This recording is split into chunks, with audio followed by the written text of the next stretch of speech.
Segment 3, Gold and Black Live. I want to thank our sponsors, Triple X, on the hill, but on the level of Purdue tradition since 1929. And Trent is my agent, Trent Johnson and State Farm. Elliott Bloom is not a Purdue tradition since 1929, but he is the last 18 years and plus with Purdue athletics and obviously with basketball. The Boilermakers took care of business in a pretty impressive way on Wednesday night, a 92-49 win over UIndy, and now the lights fully come on. But just from your perspective, you had 2 exhibition games and you treated them as such. What are you starting to learn about the team in your view? Well, I think we've got. There's a lot of new pieces at play here. And I think that's what probably gets lost because I think the emphasis has been on the fact that we return such a high percentage of our scoring compared to the rest of the league and nationally. So that's where everybody likes to start. But, the flip side of that is you've got new guys that are playing a lot with Omer Meyer and Oscar Clough. And you've got a freshman, Antoine West, who's finding his way. And you've got 2 guys who were with us last year but didn't play, Daniel Jacobson and Jack Benner. So, we look at it, you got 5 new guys that are trying to figure things out, and we're trying to figure those guys out.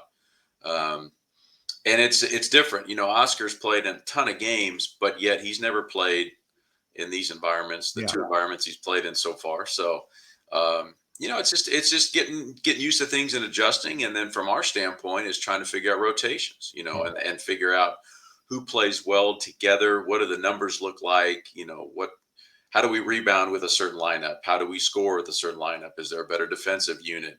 All those things you got to kind of work through. And until you go against somebody, you really can't figure that out. When we practice all summer and in the fall, we know what we're running. So it's hard. Sometimes you sniff a play out and you're like, wow, we had a really good defensive possession. Well, I would hope so. We knew the play.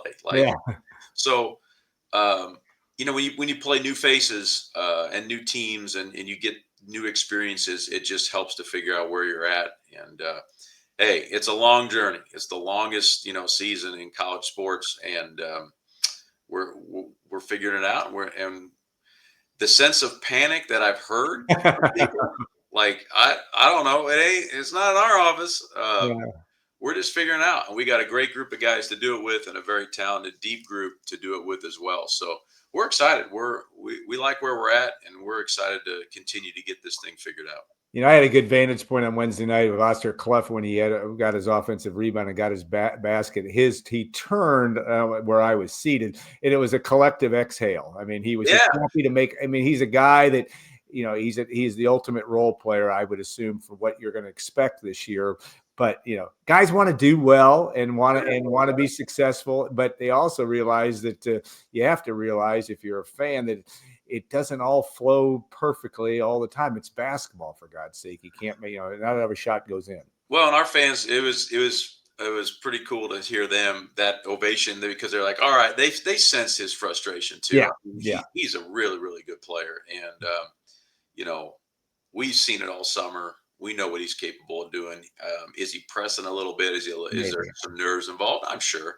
But it was great to see him finally get it to go a little bit and get those rebounds in a row. And that's the kind of stuff that we've seen all summer that we know we're going to see down the road as well. And so to have everybody else kind of acknowledge that in the building too is pretty cool to see. And the fact that they get it, there's a lot of people who watch us that show up in Mackey, and Coach Painter's always talked about it. We have a really intelligent fan base that shows up to our home games. And I think that was on full display in that sequence last night. But, again, it's going to be we got to get more seasoning on these guys. And we got to get more collective experience together of playing as a team against other competition. Yeah, and it's going to heat up here. Obviously, the lights come on fully on Tuesday when Purdue takes on Evansville, 6:30 p.m. to open the season. And we can look ahead a little bit. Maybe Evansville and Oakland will be challenges, no doubt. But of course, Alabama loses on the 13th of November, and will be a tough game as well. All right, scheduling is an interesting part of your world in basketball operations.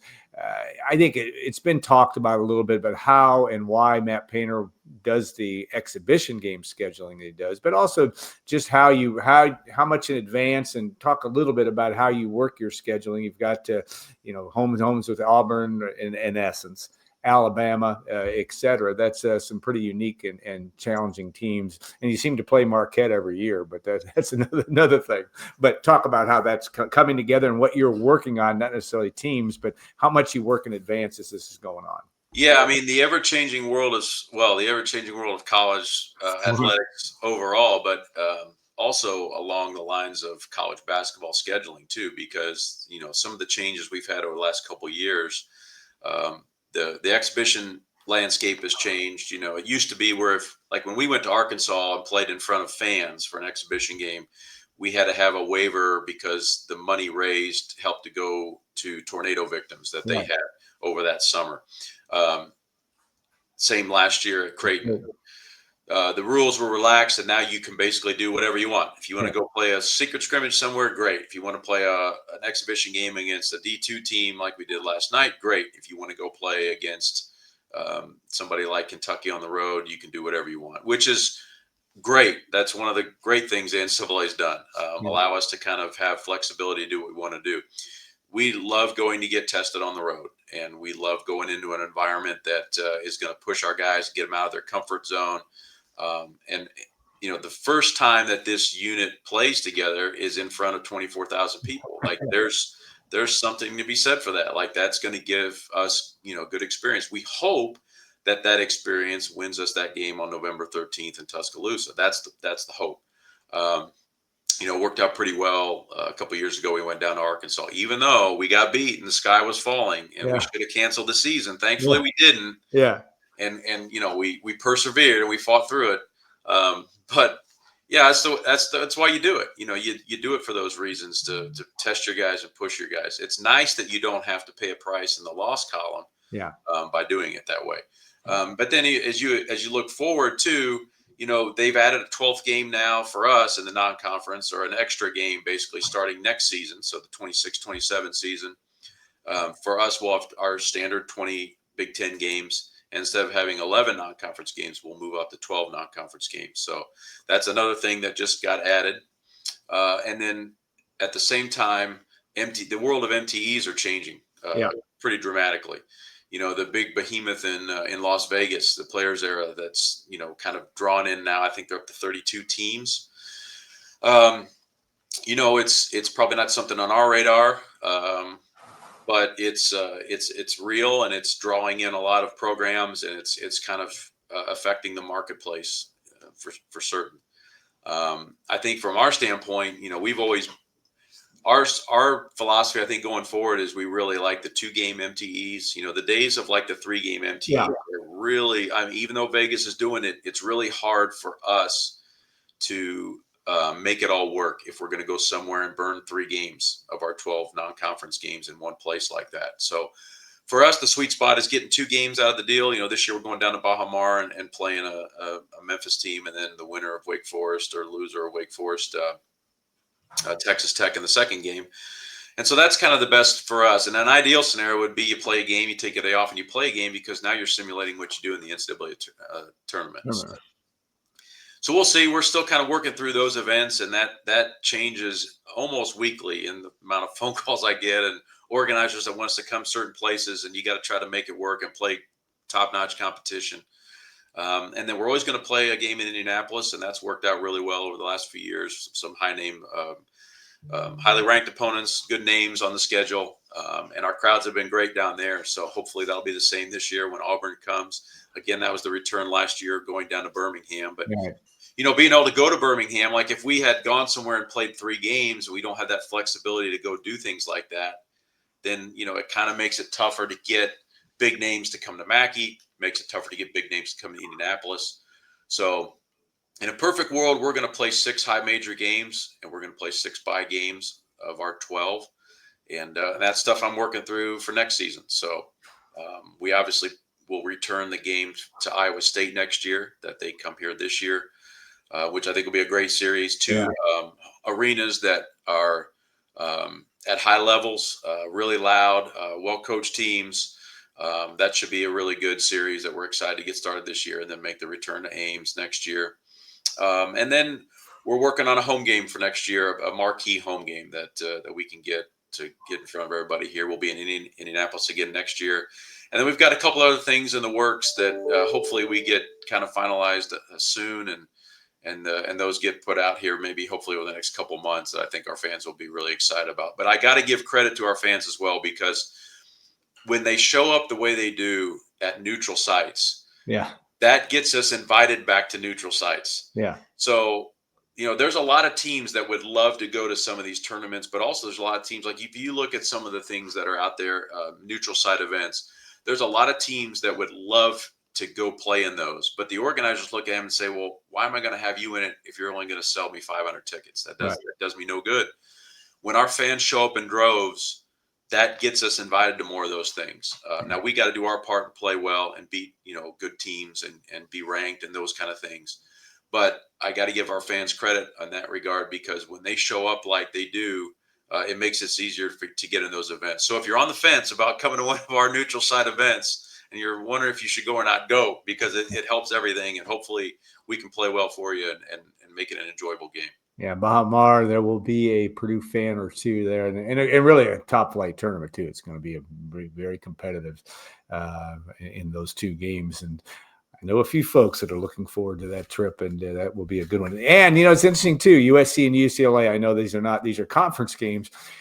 There are going to be a lot of Purdue folks looking at those games when Purdue goes out west in January 17th and the 20th. I think it's USC first and then UCLA. But that's also part of the fun of this. So even at Washington last year, Oregon last year, a lot of Purdue folks out there, and a chance for a whole nother set of folks to see Purdue play. Was blown away by the fans that we had last year at Washington and at Oregon. It was fantastic. And I got to tell you, that's worth a few points in those games. Yeah. And when an opposing team comes into an arena like that and that crowd gets going, and there's kind of a counterbalance there with some road fans that are there, that's a big help. And I got to tell you, having been early on in my tenure here, having been on the flip side of that, it's a little demoralizing when you show up and you see a lot of opposing fans in your building. It's like, golly, we can't even pack our own building with our own fans. Yeah.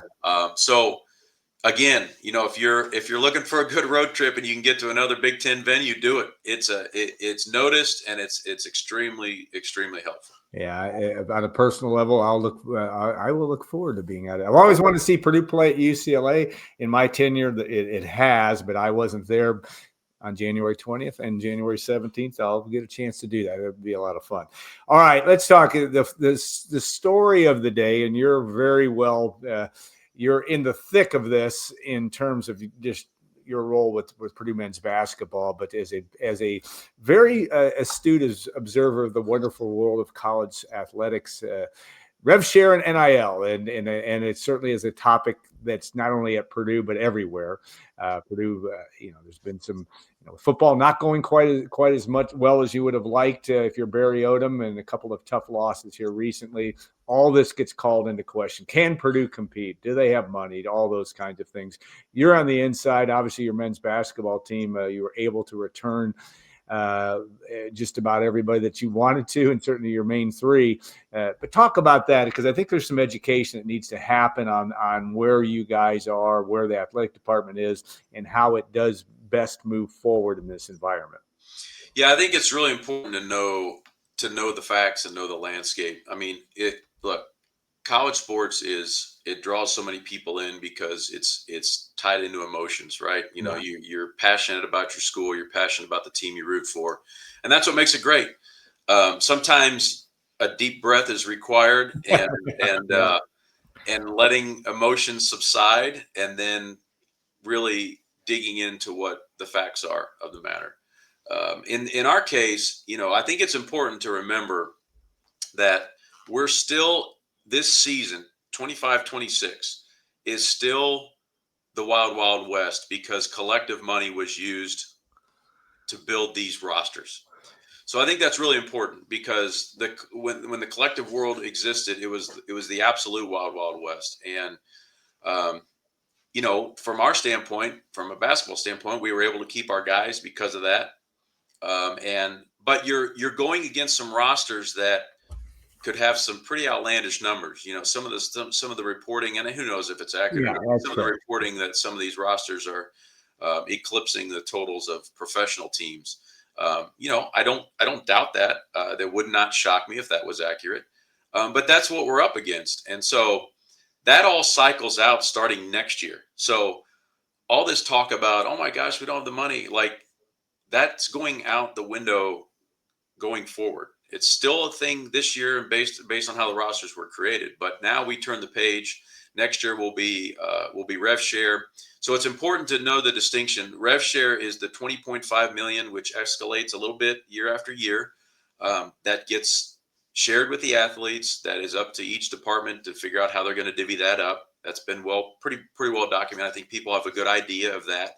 Um, uh, Mike Bobinski's done an absolutely incredible job working with campus leadership and leadership here in the university to get our plan together so that we're going to be able to be fully funded, not have to lay off half the department, not have to make overwhelming changes to how we operate.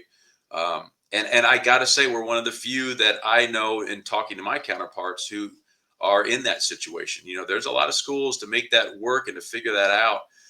They're laying people off. They're cutting back on budgets. They're cutting back on a lot of areas.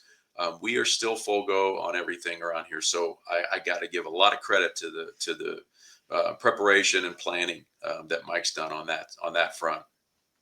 Now, the second part of that, the NIL part. Now we're in the world of traditional NIL deals. So the NIL portal's been up and running since the summer. NIL Go. So, for instance, a lot of our guys who get traditional NIL deals submit those in NIL Go. They go through the system, get approved, and then they're allowed to do whatever that deal entails. If it's a commercial, if it's a social media post, if it's an appearance somewhere, whatever that might be. I don't know every sport around here and the deals that they've done. Our guys have had a tremendous amount of success, and it's been very smooth from our standpoint. We've had a lot of deals that have been submitted and gone through, and the deals are cultivated a number of ways. You may have a player's agent that brings a deal forward and says, "Hey, here's the deal. Let's upload it and let's get it done." Great. There may be a deal that just guy may be getting a cup of coffee in town, and the owner of the coffee shop says, "Hey, would you want to do some stuff with me? I'll throw you a couple $1,000s. I need some tweets, and maybe show up here on Saturday and do some autographs, whatever that might be." Great, let's do it.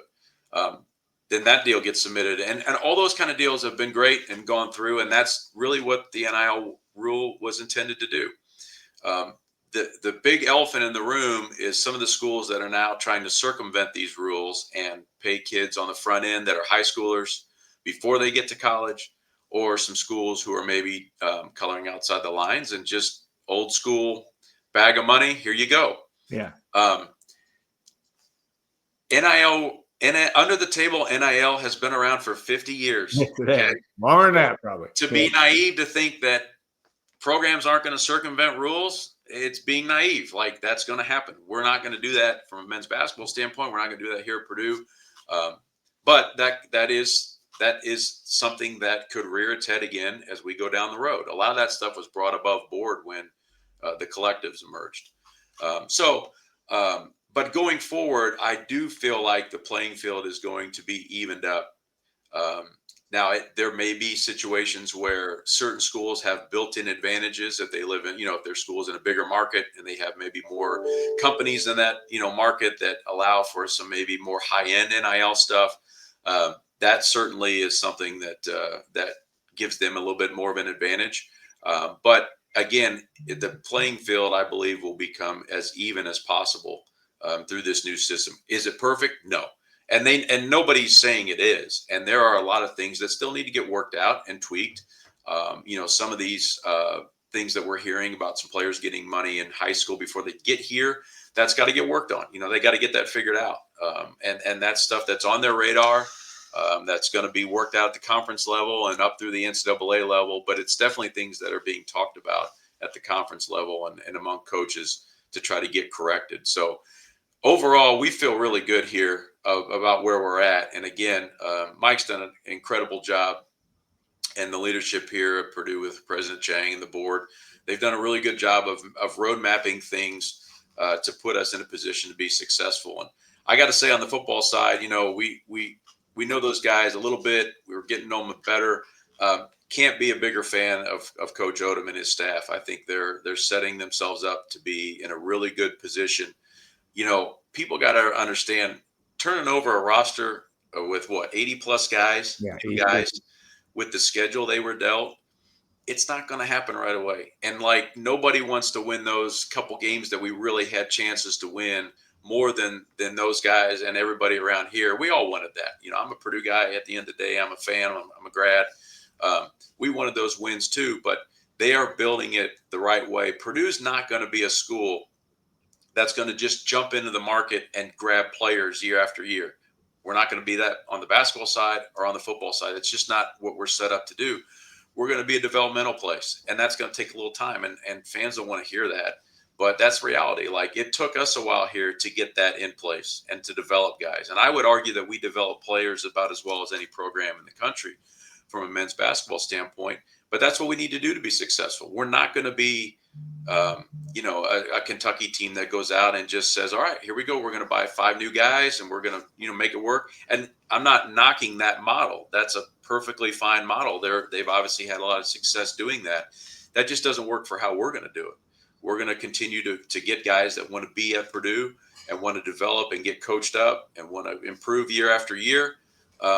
And put teams together that way. And that's, I think, one of the new things that we're seeing is there's a lot of ways to put your roster together. The old days, everybody would get young guys and develop them. Now there's a lot of ways to get there.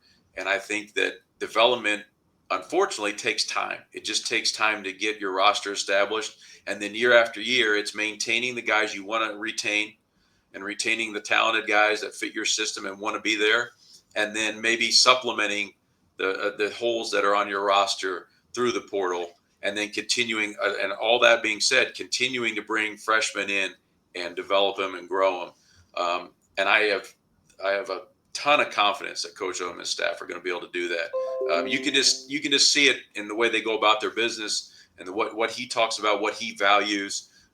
And when he made that statement in the press conference about how he's confident the wins are going to come, I couldn't agree more. And I fully see his vision, and really like what those guys are doing. Do we all wish we had a couple more wins to show for it? Well, sure, we do.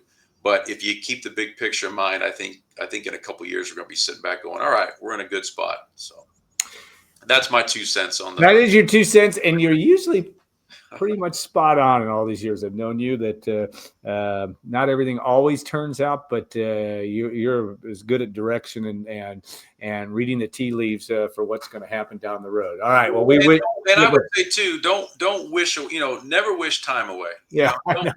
Like this culture we live in now, everybody wants to fast forward to the result.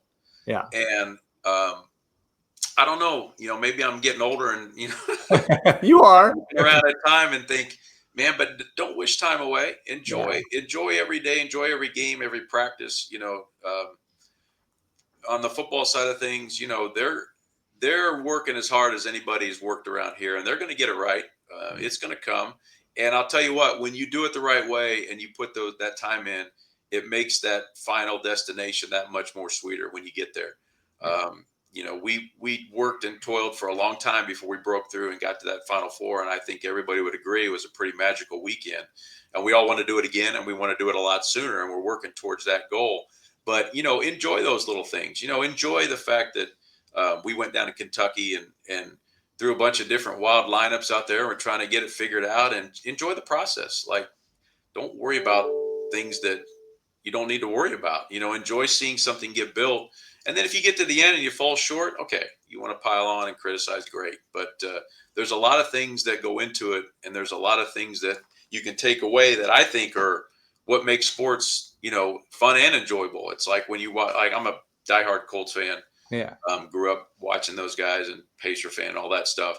And just to see those teams and how they're put together and built and the trials and tribulations they go through, if it's not your year, it's not your year, but I don't take satisfaction on just the end result. I take satisfaction week to week. So who would have predicted Daniel Jones? Exactly.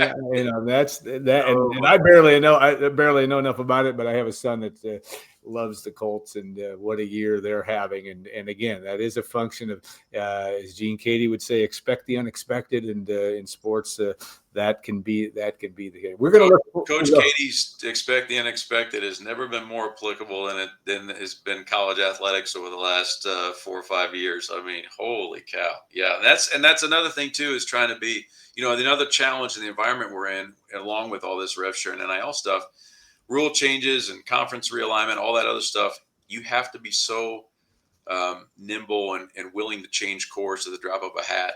And all from stuff that a lot of times we don't see coming, that comes out of left field. It's a wild, wild time right now to be doing what we're doing.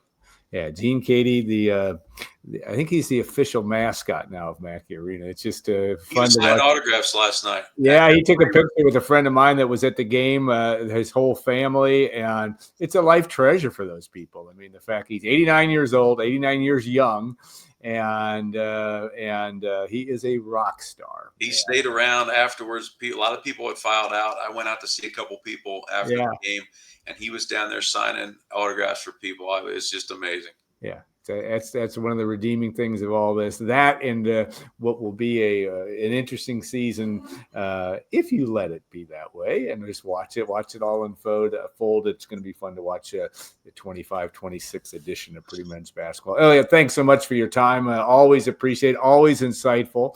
And I appreciate also certainly the explanation on some of the issues of the day, NIL and rev share, et cetera. There will be more topics on that. We usually have Elliot on a couple times a year, and we'll do that as well. All changes in 2 weeks. Give me a call and we'll do it again.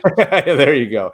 All right. Have a great rest of your weekend. Good luck to you guys for the rest of the season. And we will wrap up this show. Elliot, thanks again. Thanks, Alan. Appreciate it. All right. I want to thank our sponsors, Triple X on the Hill, but on the level of Purdue tradition since 1929. Kerry and Greg Erzman and Joe Strickler now running the show a little bit there. They've been great to us over the years. We're grateful to them. And our good friend Trent Johnson, TrentIsMyAgent.com, State Farm agent Trent Johnson. Also, one of the benefits of being around for a few years is we have great people that have supported us. And we've been lucky and that also goes with our friends at WLFI. And of course, we appreciate them, Steve Clark, and all the folks that TJ Horn, Chris Collar, Cody Malin, all the folks that make this show happen. We appreciate that too. We'll be back next week, which will be prior to the Purdue Ohio State football game. But next Friday we'll have a show as well, and that will include some scintillating guests. We'll work to get those in. We're still working on that, but we'll have a couple good ones for next week in addition to our staff. So have a great rest of your weekend. Thanks again for taking the time to watch Gold and Black Live.